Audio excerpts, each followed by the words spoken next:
These are the kind of problems that they are going through. Aban Ben Abba, every 11 years, what of fire tenders are more. Kwame said the last top fire tender was on the 10th of November 2014. Kwame tell 10th of November 20 your Kojis can fi exim ban India $15 million. When was the last one? What is your top fire tender? We are going to buy helicopter. Kwame. You see what? I didn't put my day back as I remember. I do yes. When you look at 2025 budget,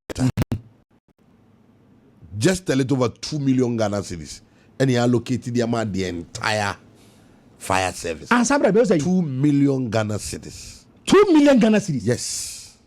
2025 budget. Yes.